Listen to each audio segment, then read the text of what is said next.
Linda thought she was just enforcing a parking rule. That's how all of these stories start.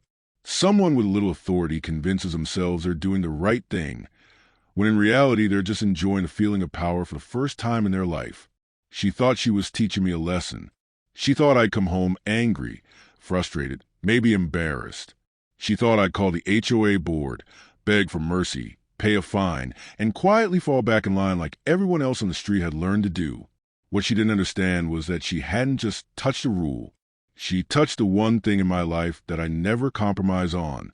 And that mistake cost her everything. Because when I came home and found my driveway empty, I didn't call the HOA. I called the police. And 5 minutes ago, I watched Linda, HOA president, neighborhood tyrant, self-appointed queen, get placed in the back of a squad car. She's not facing a fine. She's facing felony charges for grand theft auto. This is a story of how she lost her freedom over a parking spot. If you believe entitled neighbors deserve consequences, don't blink, because this one escalates fast. To understand why this ended with handcuffs, you have to understand the car. This wasn't just transportation. It wasn't a commuter sedan or some beater parked on the curb. It was a 1969 Ford Mustang Boss 429. If you know cars, you already know what that means. If you don't, let me explain. This car is a unicorn, one of the most sought-after muscle cars ever made.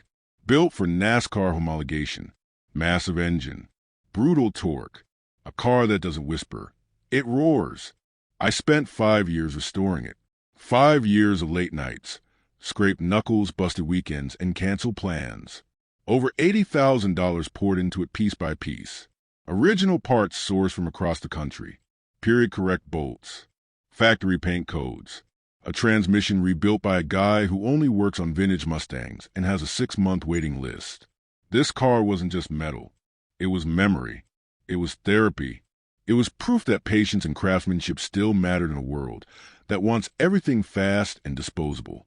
And it was parked legally, in my own driveway, on my own property, covered with custom-fitted, weatherproof tarp that cost more than most people's monthly car payments. Enter Linda. Linda had just been elected HOA president 3 months earlier. Before that, she was invisible. Nobody noticed her.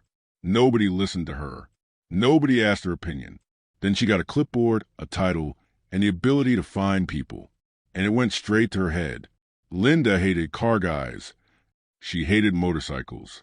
She hated lifted trucks. She hated anything that didn't look like it rolled straight out of a rental car lot. In her mind, if it wasn't beige, silent, and boring, it was an eyesore. 2 days after she was elected, the letters started. Not emails, not conversations. Official HOA letters. The first one was a courtesy warning about unsightly vehicles. I laughed and tossed on the counter. My car was covered. Clean. Parked legally. 0 violations. The second letter came a week later. A fine. Commercial vehicle storage. I read it twice to make sure I wasn't missing something. Commercial? It was a classic car, a show car, a collector vehicle. I requested a hearing. At the board meeting, I came prepared. Printed bylaws, highlighted sections, photos, documentation. I walked them through it calmly, professionally. I proved, without any doubt, that my car was compliant. The board members nodded. One of them even apologized. Linda didn't. She sat there tight-lipped, jaw clenched, eyes burning holes through me. I didn't just win. I embarrassed her, in front of the entire neighborhood. And that's when it stopped being about rules. In the parking lot after the meeting, she cornered me. "I don't care what the bylaws say, Alex," she snapped. "That heap of junk is leaving my neighborhood one way or another." I should have taken that threat seriously, but I had a business trip coming up. Chicago, 3 days. I figured the cover would protect it. I was wrong. I left on a Tuesday morning. By Wednesday night, my phone buzzed. Ring alert, 11:30 p.m. I opened the app and my stomach dropped. There was no official tow truck. Our neighborhood uses a licensed citywide company. Branded trucks, uniforms, paperwork, notifications. This wasn't that.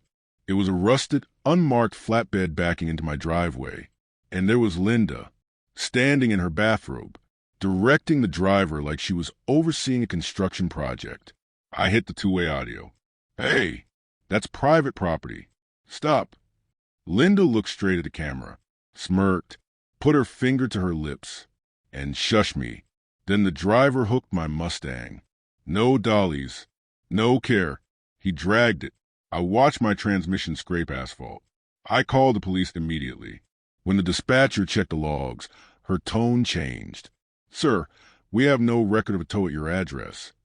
Then she said the sentence that changed everything.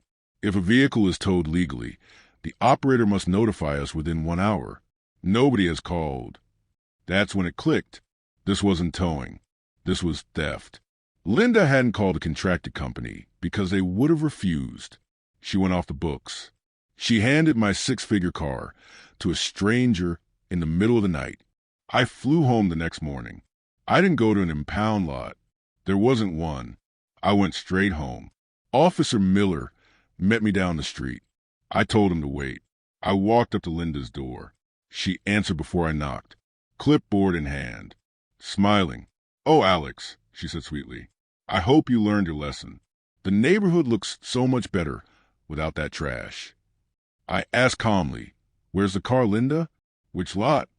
She laughed. "It's at a secure facility. My cousin runs a yard a few counties over.